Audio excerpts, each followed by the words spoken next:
garden is not only a money-making investment or a relief during pandemics, it is a delight for the soul and an investment for lifetime delight, happiness. Like rearing a child, gardening requires a lot of patience, energy, time, and little investment.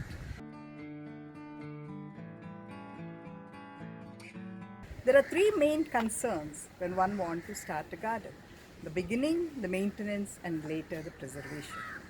The first beginning, we have to check whether it is a garden for the home kitchen garden or it is a terrace garden. If it is a ground, you have to see that there are no stones and unwanted weeds. The soil has to be cleaned and hoed to make it composted and to make it fertile for the plants. If it is a terrace, make sure the floor is water drained and waterproofed, and see that there are drains for rainwater. Secondly, choosing the material for holding the plants. If it is for the terrace, you have to choose non-ceramic decorative containers. Better to take terracotta or used igloo boxes or paint cans or even water drums, which can be holes can be drilled into them and made use of.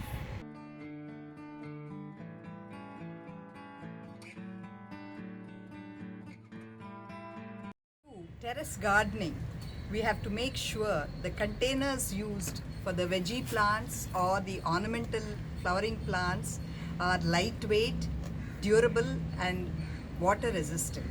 So if we use terracotta pots, they tend to become heavy.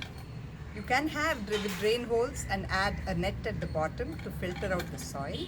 And few terracotta pots for smaller size are all right. For little larger plants, better to use discarded thermocol boxes where you can make holes in them, or PVC trays for shallow greens, etc. Or you can have PVC grow bags, and we can even try using the paint buckets, discarded paint buckets for perennial plants. And for flowering plants, you can use discarded water cans and hang them up, or any other kitchen containers where you can make holes in them. And next point to be noticed is, after making a drain hole, we have to keep them on any surface, a brick, a tile, or a plate, so that the water does not stay onto the floor and stay. We may also raise them by keeping like this. This is the way to keep on the terrace. Or you can have raised platforms and keep the containers on them. Now I'm going to show how to do transplanting saplings into the containers. First, we have to make holes in the boxes or in the jar container and see that water will be draining easily. If necessary, a net to filter out the soil can be put in, and then we put in some soil,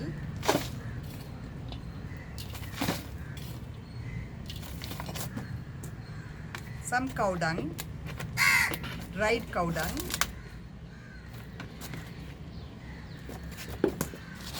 some vermicompost,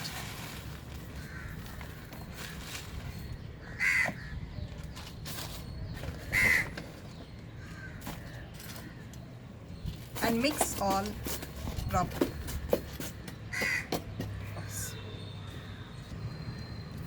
Now I have filled this container with a potting mix which I have made. You can get even a ready-made potting mix from the nursery.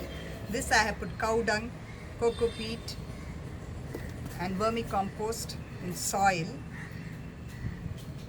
and some part of my kitchen compost, and then mix it nicely, all the different layers. And then I will take and keep the rooted.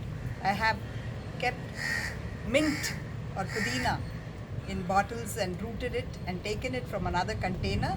I will plant this.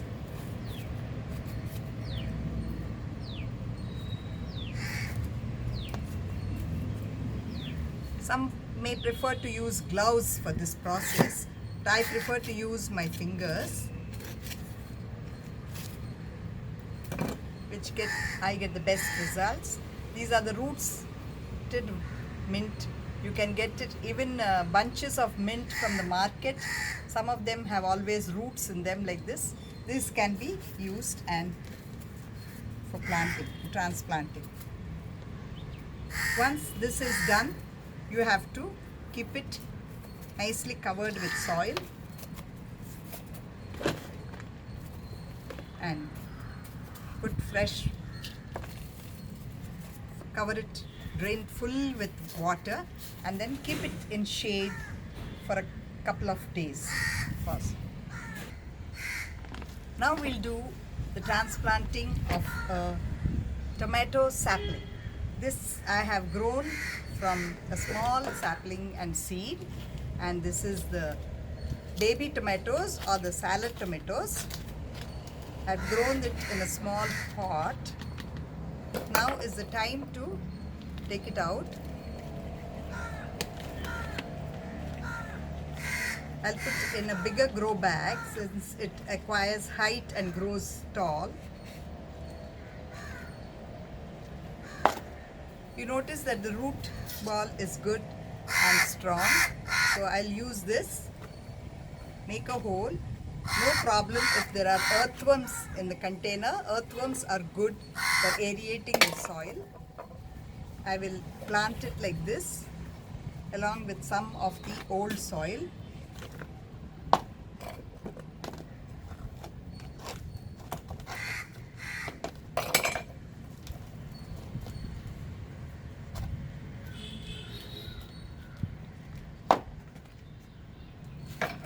Add just a little bit of more vermicompost as the plant is growing taller.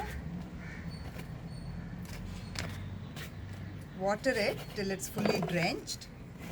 Press the soil around the plant so the roots get compressed. The soil around the roots gets compressed, and now I will add a stake stand so that as the tomato plant grows taller, it will not bend outward. And as it grows taller, I will clip it with clothes pegs onto the stem. Once we put the stake, drench the soil with water and keep it in the shade for 2 days, after which it should be kept in full sunlight. Tomatoes need full 6 to 8 hours of sunlight.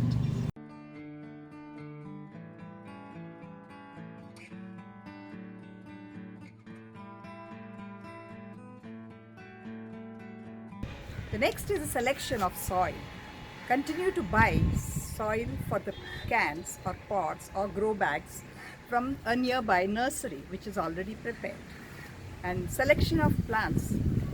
If we are looking at vegetables which are mainly seasonals, you can think about those which are friendly with the local Chennai climate, like brinjal, bhendi, pudina, spinach, chilies, etc.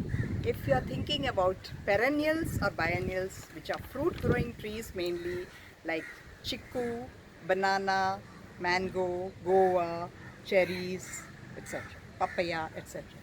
Next is selection of seeds or saplings. It's better for a beginner to start with saplings purchased from taken from friends or purchased from a nursery, which is easier. You have to take care to transplant the saplings mainly in the evening hours, keep them in shade for 2-3 days, and then put it out in the sun. Fourth is the spacing of the grow bags or pots in the terrace. It should be kept away from air conditioning units, should be kept away from water pipelines where the roots can damage the pipes, should be kept away from and sheltered from the wind.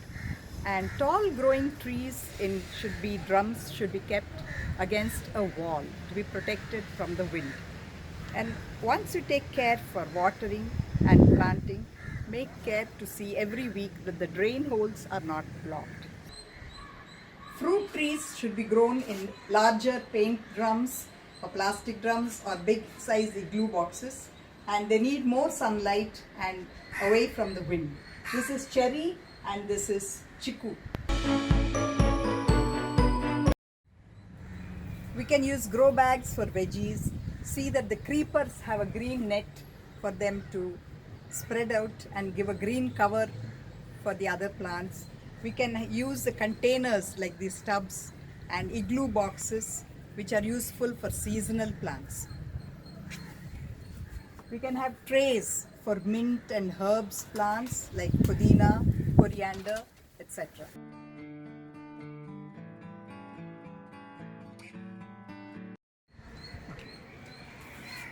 Choose local, climate-friendly, seasonal vegetable plants like gourds, brinjal, lady's finger, tomato, chili, sweet potato, etc. And moringa is also a tree which can be grown even on the terrace for the sake of the leaves, if not for the fruit. Tall plants are kept against the wall, which are like papaya, banana, chiku, etc. When adding gourds, and as these are all climbers, they can be provided a net for them to creep, and this is a green canopy for the other plants, and so you do not have to provide any green shelter. The maintenance of the plants is firstly watering schedules. Watering should be regularly at the same time of the day. Only when the topsoil is totally dry, you tend to water. If you overwater plants which are in grow bags or in the pots, the nutrients get drained away and the plant roots lose the nutrients. You have to water in such a manner that the leaves are not always wet for ornamental plants, flowering plants. But vegetable plants can be watered a little more on the tops to prevent the dust from settling down. Most important or a weekly action to maintain your garden is to use these tools in what is called as weeding and hoeing. In order to weed, we'll first take the pot and use this hoeing to remove the topsoil and then see if there are any weeds here, and I have removed the weeds. This is the way to remove and discard them out of the garden, and this is necessary to give aeration to the soil. Hoeing is especially important for most plants which are deep rooted and perennials. Seasonals do not require much of hoeing, only weeding. Weeds are which grow involuntarily and they take away the nutrition from the main plant. So in most vegetable plants and flowering plants, it's best to do once in 10 days. Remove the weeds, hoe the soil or turn over the top soil in this manner so that we'll also remove the weeds and also give some oxygen for the topsoil. Oxygen is important for the roots of the plants. An important activity in preservation of a garden is cutting and multiplying your plants. Here I have a very simple plant, a soft-stemmed Anglonia, which I take a thick main stem, cut it and use it to multiply.